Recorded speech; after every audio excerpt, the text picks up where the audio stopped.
Mesdames et messieurs, bienvenue à votre rendez-vous. Nous sommes déjà là. Nous, c'est vous et moi. Eh bien, invité de la rédaction, votre invité, c'est Jean-Jacques Mamba. Bonjour. Bonjour. Jean-Jacques Mamba, je rappelle qu'il est porte-parole du MLC, Mouvement de Libération du Congo, de Jean-Pierre Bemba Gombo. Monsieur Jean-Jacques, dites-nous, le MLC, ça marche? Le MLC va très très bien. Rien à signaler à ce niveau-là. La santé du parti est au beau fixe. Tout va bien. Et vous vous appuyez sur quoi en disant que la santé est au beau fixe? Écoutez, le parti se confronte aux exercices politiques. Donc, le dernier en date, c'est celui du dépôt des candidatures. Il en a fallu 711. Donc le MLC a bien déposé 711 candidats sur l'ensemble du territoire national. Je parle de la députation provinciale.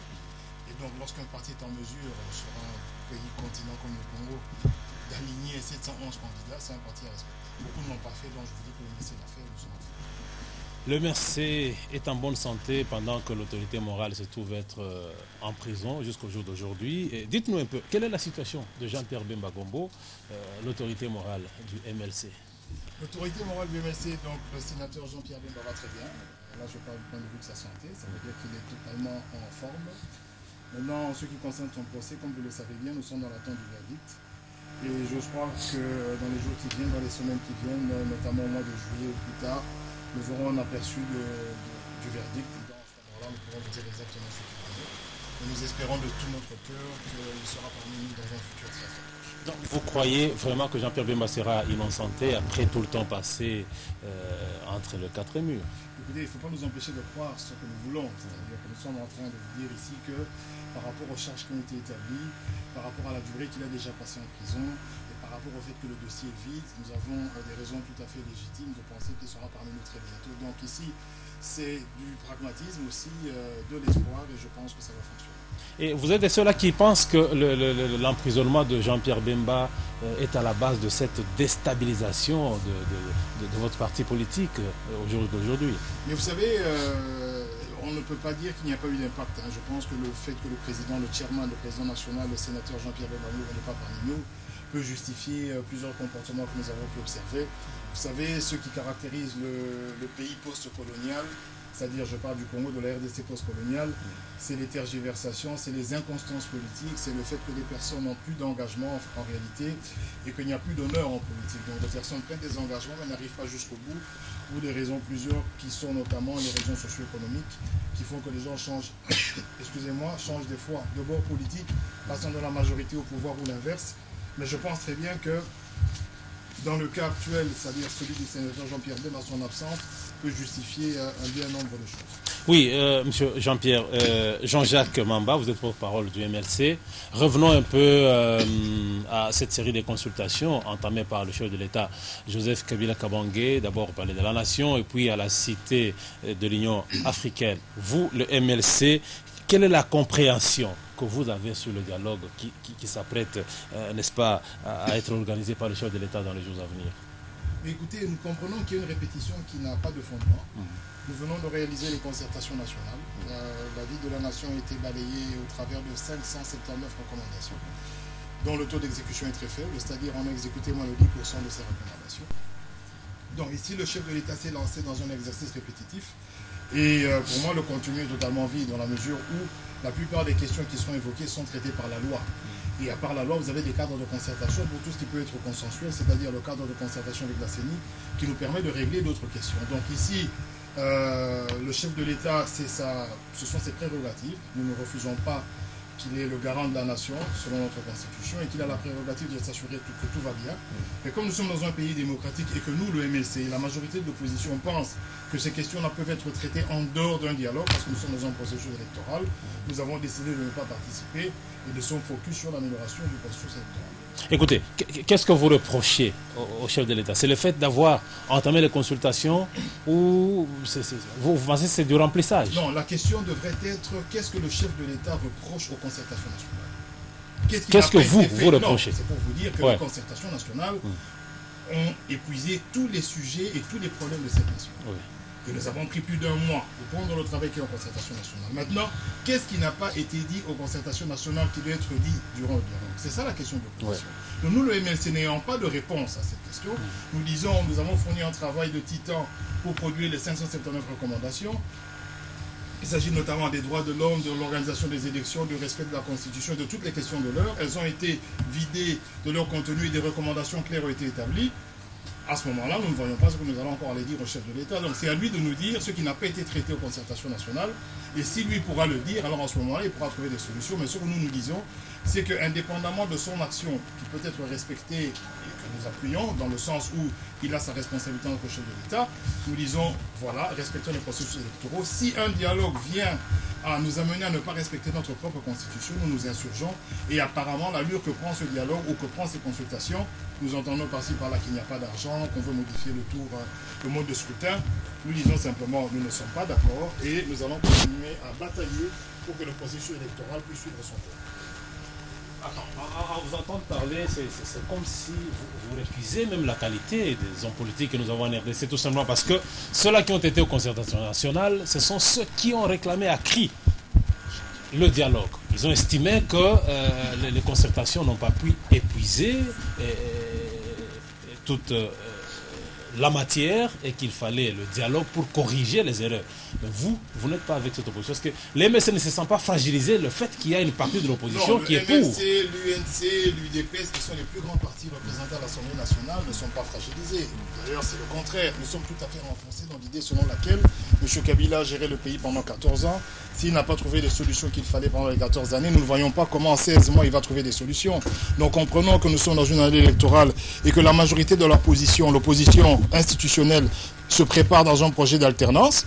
On ne voit pas ce que M. Kabila, le chef de l'État, va résoudre en 16 mois qu'il n'a pas pu résoudre en 14 ans. Donc ce que nous disons, c'est que nous avons des priorités et le vrai dialogue actuellement, celui qui est le plus important, celui que la population attend, c'est le dialogue ou la dialectique électorale. C'est-à-dire nous allons aller parler au peuple pour dire au peuple, voilà, nous avons vu ce qui s'est passé durant les 14 dernières années, voici notre projet alternatif, voici notre candidat à la présidence ou voici nos candidats à la présidence de la République, nous sollicitons vos voix. Donc ça c'est le plus important. Maintenant, nous ne reprochons rien aux politiciens qui sont partis voir M. Kabila parce que nous sommes dans une démocratie. Mais autant nous respectons leur position, il faudrait aussi qu'on respecte la position de ceux qui ne veulent pas y aller, qui trouvent cela inopportun. Et malheureusement ou heureusement, je n'ai pas vu un parti qui n'a que serait-ce que 5 ou 10 députés de l'opposition qui est parti aux consultations. Donc tous les partis qui constituent le gros de l'opposition parlementaire ne sont pas partis, donc ils ne sont pas fragilisés. Entre celui qui a tendu les mains et ceux qui ont réclamé, à qui est-ce que vous donnez raison ou qui a tort? Parce qu'il y a une partie de l'opposition qui voudrait à tout prix à ce qu'il y ait dialogue. Kabila dit, ok, vous voulez le dialogue, les concertations, vous êtes plein, vous voulez le dialogue, voilà, je suis prêt pour le dialogue. Mais écoutez, je vous ai répété ici que le chef de l'État a cette responsabilité. Nous ne condamnons pas le chef de l'État. On ne veut pas, nous, être condamnés parce que nous n'avons pas participé. C'est la démocratie. Lorsque nous sommes passés de 2 tours à 1 tour et que cela avait créé un tohu avec une majorité mécanique à l'Assemblée nationale qui a fragilisé les équilibres géopolitiques dans ce pays, le chef de l'État n'a pas voulu le dialogue. Le dialogue n'a pas été demandé maintenant. La demande de dialogue date depuis 2011 et même avant 2011. Le chef de l'État n'a répondu à aucune de ces demandes. Lorsque, après les élections, nous avons eu des chars de combat dans les rues et que le chef de l'État lui-même a reconnu que les élections étaient chaotiques, on a embarricadé M. Tshisekedi qui ne pouvait plus sortir de chez lui. Nous étions demandeurs de dialogue. Le dialogue n'est pas arrivé. Donc si à un moment donné, le chef de l'État se sent prêt pour faire le dialogue, comprenez aussi qu'en ce moment-là, il y a des gens qui ne sont plus intéressés par le dialogue parce que, sachant que nous avons des élections électorales à respecter, donc vous ne voulez et que pas nous que allons... le pays puisse décoller. Mais monsieur, en 14 ans, si on ne fait pas décoller un pays, on ne va pas le faire décoller en 16 mois. Est-ce qu'on se comprend? Mais si on est en mesure de le faire en 16 mois. Qu'est-ce qu'on va résoudre en 16 mois, monsieur? Dites-moi, nous avons des gros problèmes ici. Nous avons un problème dans l'armée, nous avons des problèmes dans la police, nous avons des problèmes avec l'accord de Moody, avec nos fonctionnaires, nous avons des problèmes au niveau de la santé, nous avons des problèmes, même nos enfants, nous n'arrivons pas à les vacciner. Et tout ce que pendant 14 ans, et même pour les élections, les médias, M. Moukeba et tout ça qui sont arrêtés, vous le savez très bien. Donc, ces problèmes-là, s'ils n'ont pas été résolus en 14 ans, je ne vois pas comment en 16 mois, par un coup de baguette magique, on va résoudre tous les problèmes. Ne serait-ce que par respect. Vous ne pouviez pas, ne fût-ce que vous laisser consulter. Nous respectons, attendez, nous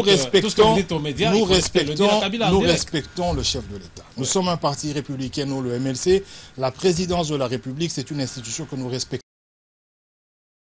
Ça, vous pouvez le noter. Maintenant, nous sommes dans une démocratie. Cela ne veut pas... La Constitution ne nous oblige pas à répondre à un appel de M. Kabila. Pas de ce qui n'a pas été fait, parce que peut-être avec votre rapport, non, ce que j'aimerais que vous compreniez, c'est que si nous avons passé plus de 45 jours pour parler de ce pays, il y a moins d'1 an, que nous avions donné de notre temps pour parler de ce pays. Si nous estimons que nous avons donné l'essentiel, comprenez que nous n'ayons plus de matière nouvelle à rajouter. Est-ce que vous comprenez Est-ce que vous n'êtes pas gêné le fait que Thomas Louaka, Kambinga et consorts sont dans le gouvernement et que vous, par gêne, vous ne voulez pas siéger avec eux, vous ne voulez pas être consulté en même temps que eux? Non, est-ce que être dans le gouvernement, c'est un privilège?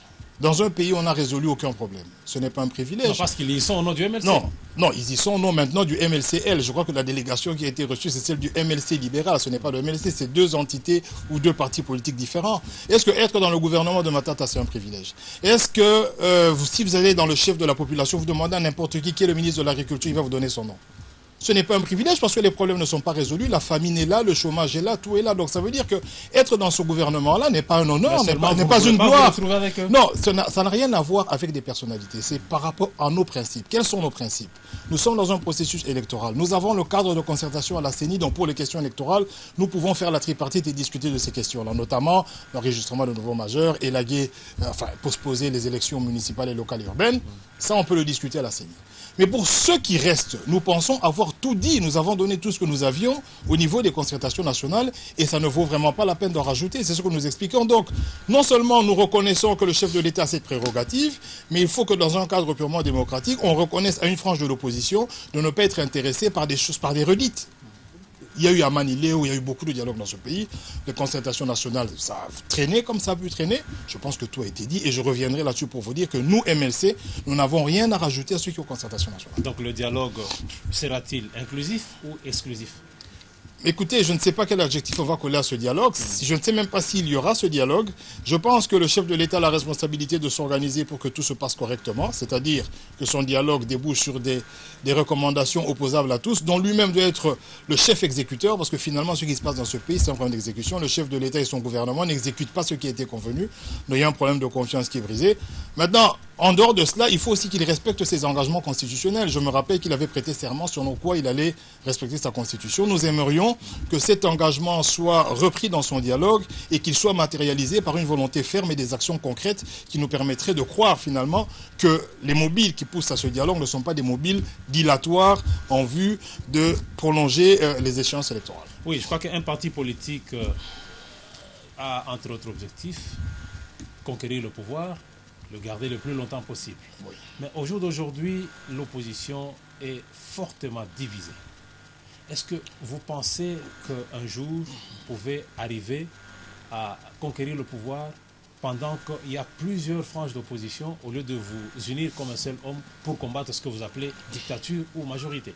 Je n'ai pas parlé de dictature et je tiens à vous informer que l'opposition est organisée et c'est le seul espace où il y a vraiment la démocratie. Je ne pense pas qu'autour du chef de l'État il y a de la démocratie. Les gens, comme n'importe où en Afrique postcoloniale, sont agglutinés ou ça grippe au pouvoir, sont autour du chef de l'État. Vous avez des gens d'extrême gauche, vous avez des gens d'extrême droite. L'essentiel c'est d'avoir de quoi manger, d'avoir un pain, d'avoir un poste et ce n'est pas au nom de cela qu'on peut défendre une idéologie. Donc je ne pense pas que l'unité autour du chef de l'État est idéologique. Je le dirais parce qu'aujourd'hui, le jour que M. Kabila ne sera plus chef de l'État, je ne pense pas qu'il y aura encore cette majorité. Elle sera tout à fait émiettée. Donc il faut faire la part des choses. On a vu ça même à l'époque de M. Mobutu. Vous aviez la mouvance présidentielle et vous aviez l'opposition. Ceux qui étaient tout autour de M. Mobutu, ce n'était pas un problème d'idéologie, c'était un problème de positionnement socio-économique. Et les gens y sont restés alors qu'ils avaient des obédiences. Lorsque vous regardez les statuts de ces partis, vous allez voir que ce sont des obédiences tout à fait différentes. Mais la seule chose qui les réunissait, c'est l'idée de garder le pouvoir le plus longtemps, comme vous l'aviez dit, oui. Mais pas garder le plus longtemps dans les limites de la Constitution. C'est-à-dire que si la Constitution vous limite à 2 mandats, vous vous arrêtez. Même si vous aviez la prétention de le garder le plus longtemps, alors en ce moment-là, vous devez chercher un autre candidat qui va pérenniser la vision. Vous parlez beaucoup plus de la Constitution, vous parlez de la loi. Selon vous, quelles sont les dispositions qui sont, comment dirais-je, ambiguës dans la Constitution et qui pourraient justifier un quelconque glissement? Mais écoutez, il n'y a pas d'ambiguïté pour l'article 220, c'est une disposition verrouillée qui stipule que le chef de l'État devrait à 2 mandats et pas plus que cela. Donc je pense que c'est un article le plus connu de toute la Constitution. N'importe qui dans la rue, sur toute l'étendue du territoire national, tout le monde connaît l'article 220. C'est l'article phare. Je pense qu'en ce moment-ci, il n'y a pas un focus sur la personne de M. Kabila. Lorsqu'on parle de la Constitution, parce que là où vous et moi, nous ne sommes pas d'accord, il faut qu'il y ait quelque chose qui nous unisse. Il faut qu'il y ait quelque chose qui nous oppose ou qui s'oppose à nous. Et la seule chose pour laquelle nous sommes d'accord d'aller aller parler avec la majorité, c'est le respect des textes qui nous unissent. Et ces textes-là, c'est ça la Constitution qui est la loi sacrée. Donc dès l'instant que l'exécutant ou l'exécutif ou le gouvernement ou le chef de l'État ne respecte pas la Constitution, alors en ce moment-là, il y a des troubles sociaux. Et vous veniez de dire, Illico, que votre parti s'est préparé en conséquence. Vous avez déjà présenté les candidats à travers le pays, 711. 711. Et s'il arrivait aujourd'hui que le gouvernement Matata et la communauté internationale n'arrivent pas à réunir le moyen qu'il faut pour les élections cette année, que devra faire la CENI, selon vous? Mais écoutez, d'abord, je vais demander en ce moment-là au Premier ministre de démissionner. Pour la bonne et simple raison que les élections se préparent et qu'on n'attend pas une année avant les élections pour déclarer qu'on n'a pas les moyens, on n'a pas la possibilité de réunir les moyens. D'abord, il faut qu'on tire les conséquences de l'incapacité des gouvernants, de la faillite de l'État. Une élection qui est tout à fait obligatoire, qui se prépare sur 5 ans, une quotité est mise de côté dans le budget chaque année pour préparer ces élections, que ce soit au niveau du fichier électoral et ainsi de suite, mais aussi au niveau de la logistique. Donc si cela n'a pas été fait, nous allons opposer cette incapacité aux dirigeants en leur demandant de démissionner. Vous et moi savez que c'est de l'utopie, ils ne vont pas le faire. Mais dans tous les cas, c'est le peuple qui va trancher cette affaire. Parce que je ne peux pas comprendre, je ne peux pas accepter, et d'ailleurs vous le dites, mais M. Mende l'a dit il n'y a pas très longtemps, je crois il y a 2-3 mois, il disait que le gouvernement n'a pas de problème de moyens. Donc si M. Mende aujourd'hui va repasser à la télévision pour nous expliquer qu'aujourd'hui le gouvernement n'a pas d'argent, mais il portera la conséquence de ses propos. Parce qu'en ce qui concerne le MLC, nous avons un pays qui est capable d'organiser les élections et cela ne pouvait être fait que si ce pays s'était préparé et s'il y a une réelle volonté de faire ces élections. Mais il me semble bien qu'il y a une volonté qui est latente et on veut un peu aller vers une stratégie de pourrissement pour qu'il n'y ait pas ces élections. Et nous en appelons aux dirigeants qui doivent savoir qu'aujourd'hui, le peuple attend d'aller aux urnes pour se choisir de nouveaux dirigeants et donc de telles attitudes sont de nature à fragiliser la cohésion sociale.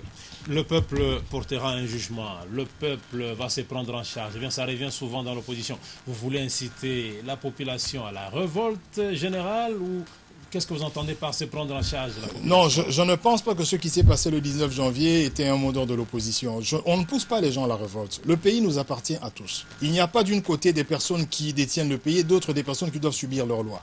Il y a simplement un pays qui appartient à tout le monde et il y a des personnes qui ont donné leur confiance à des dirigeants pour mener au bien leur destinée. Maintenant, si ces dirigeants ne méritent plus la confiance parce qu'ils ont brisé le contrat social, parce qu'ils ont fait des promesses, comme vous vous rappelez bien en 2011, avec des TGV, avec beaucoup de promesses et qui n'ont réalisé aucune de ces promesses, il n'appartient pas à ce pouvoir-là de s'imposer par la force des armes ou le monopole de la défense légitime. Donc, ce que je suis en train de vous expliquer, c'est que nous ne pousserons jamais les gens dans la rue. Mais ce que nous disons, c'est que de par expérience, de par ce que nous avons vécu récemment, par exemple au mois de janvier, de par l'histoire de ce pays, vous connaissez à l'époque de Mobutu et tout ça, nous aimerions que nos dirigeants soient responsables par le respect des textes. Parce que la seule chose qui peut nous aider à avancer dans ce pays, c'est le respect de ce qui est écrit. Rien que ça.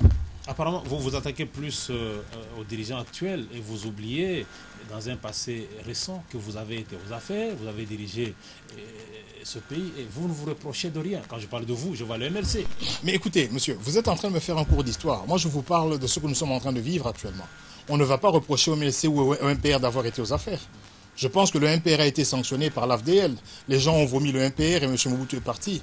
Donc je pense qu'à chaque époque, il faudrait circonscrire. Et si nous sommes dans l'époque M. Kabila ou l'époque kabiliste, donc dans cette époque, si les problèmes ne sont pas résolus, laissez la population, laissez l'opposition s'exprimer. On n'a pas besoin de dire que vous n'avez pas le droit de parler parce que vous étiez aux affaires. Non, nous ne sommes plus aux affaires. Ça fait déjà beaucoup de temps, beaucoup d'années que nous ne sommes plus aux affaires. Pour ceux qui y sont et qui ne sont pas à la hauteur, laissez au moins la latitude à l'opposition d'en parler. Une opposition incapable aujourd'hui de se choisir un porte-parole. Vous pensez que cette opposition pourrait faire mieux? Mais écoutez, la question du porte-parole, c'est une question, je ne vais même pas dire obsolète, mais laissez-moi quand même le dire. Je dois dire qu'elle est obsolète. Nous sommes à une année, à 16 mois des élections présidentielles. Nous allons aux législatives. Ce n'est pas une question d'actualité.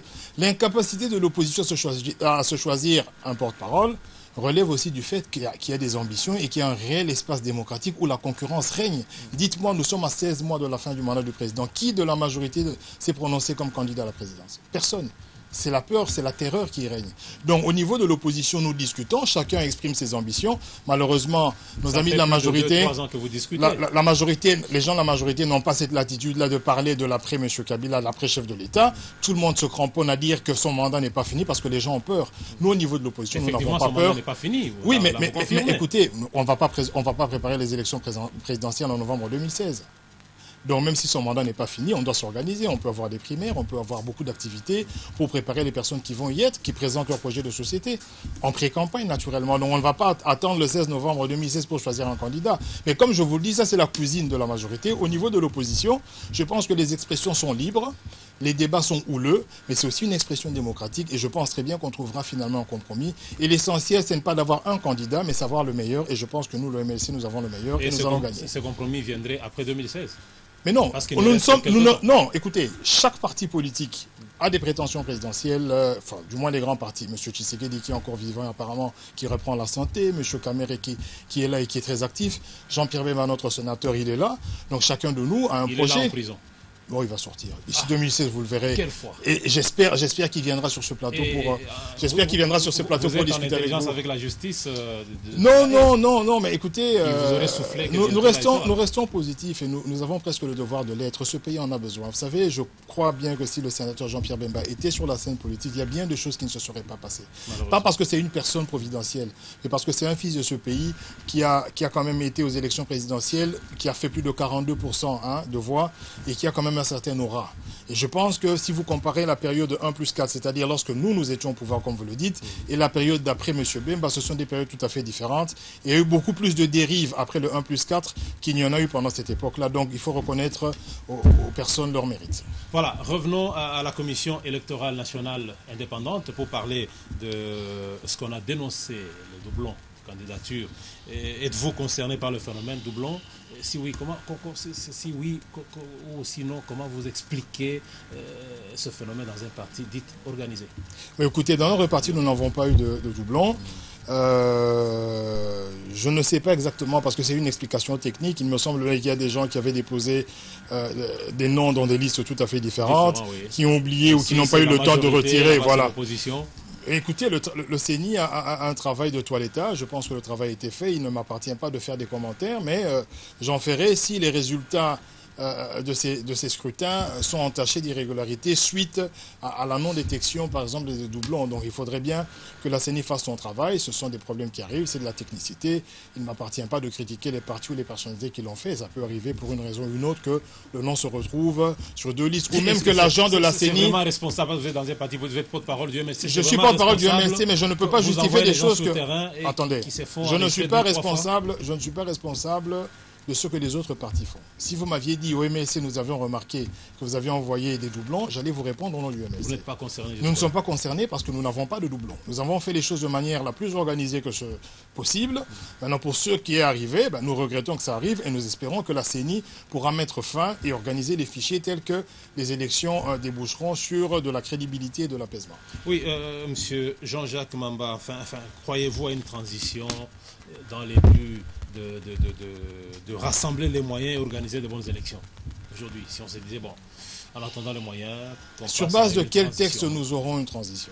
Et pourquoi ce pays doit fonctionner avec des transitions? Pourquoi ça fait plus de 60... Allez, nous avons eu les élections, les indépendances vers les années 60. Nous sommes aujourd'hui en 2015, donc ça fait plus ou moins 55 ans. Combien de transitions avons-nous eu? Pour quel résultat? Pourquoi on doit faire une transition? Si le gouvernement ou l'exécutif ou M. Matata ou M. Kabila, le chef de l'État, n'ont pas les moyens d'organiser les élections, ils peuvent démissionner. Pourquoi on doit aller dans une transition? Ça n'apportera rien au peuple congolais. Ce que nous disons, c'est que voilà, à un certain moment, lorsqu'on passe autant d'années au pouvoir, lorsqu'on fait deux gouvernements comme M. Matata, on atteint certaines limites. Lorsque les problèmes ne sont pas résolus, il faudrait qu'au niveau de la majorité, par exemple, on puisse renouveler la classe de la majorité et trouver d'autres personnes qui seront en mesure de continuer la vision du chef de l'État. Il faut que ça se passe comme ça, c'est-à-dire aucun pays ne se développe sans l'alternance. Pourquoi? Parce que l'alternance, c'est le choc des idées, c'est le choc des programmes, c'est le choc de la manière de voir les choses et de les exécuter. Maintenant, nous n'avons qu'une seule vision, c'était les 5 chantiers, révolution de la modernité, comme je vous ai dit ici, des TGV, il y a beaucoup de choses qu'on a vues qui n'ont pas été réalisées. Et nous avons des idées qui sont tout à fait contraires. Nous choquons, nous sommes en train d'appuyer ces idées-là et nous voulons aller au perchoir pour présenter autre chose. S'il y a une solution qui n'a pas marché, il faut une autre solution avec d'autres personnes. Parce que le pays, comme je vous l'ai dit, appartient à tout le monde. Et si aujourd'hui le destin décidait que le MLC prenne le pouvoir, quelles seraient vos priorités? Écoutez, vous savez, le développement, j'entends souvent M. Matata dire que nous serons un pays émergent. On atteint l'émergence que lorsqu'on commence par l'autosuffisance alimentaire. Vous savez, le plus gros problème des Congolais actuellement, s'il y a un problème qu'il faut résoudre et qui nous a fait perdre la dignité, c'est que les gens ne mangent pas à leur faim. Donc je pense que la priorité de l'autosuffisance alimentaire et surtout de l'emploi, parce que nous sommes dans une ville où il y a plus ou moins 7 millions de chômeurs, sont les axes prioritaires d'un gouvernement responsable. Maintenant, lorsqu'on vous parle de la fibre optique, on vous parle de beaucoup de choses, alors que ces questions-là essentielles, après 14 ans, n'ont pas été résolues, je pense que c'est tout à fait incongru et irresponsable. Et nous, en tant que gouvernement aux affaires, je pense que le sénateur Jean-Pierre Bemba s'attaquera d'abord à ces questions-là pour permettre à ce que les gens qui doivent réfléchir pour le développement réfléchissent le ventre plein. Parce que lorsque vous êtes affamé, vous ne pouvez pas réfléchir au développement, vous avez d'abord réfléchir pour manger.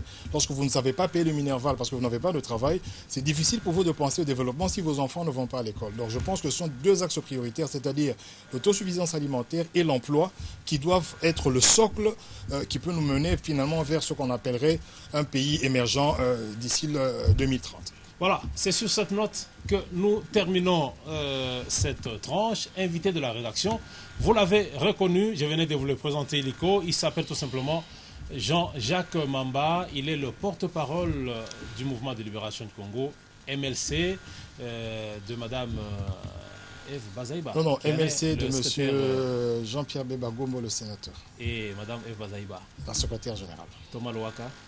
C'est un autre parti. C'est un autre parti qui n'est pas le MLC. Non. Voilà, merci. Nous allons nous retrouver au prochain numéro. Donc, soyez scotchés sur la RTGA Aude pour la suite de notre programmation. D'ici là, portez-vous bien. Allez, merci.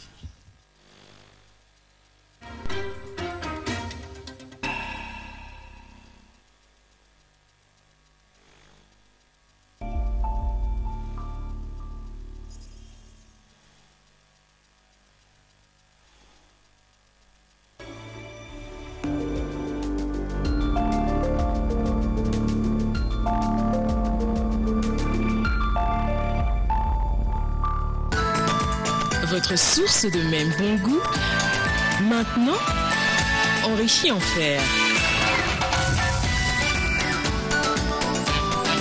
Excellent pour la saveur, excellent pour votre bien-être. Moi et Magie, le secret du bonheur. Magicube, votre meilleur allié pour une santé de fer. Nestlé, good food, good life. C'est que nous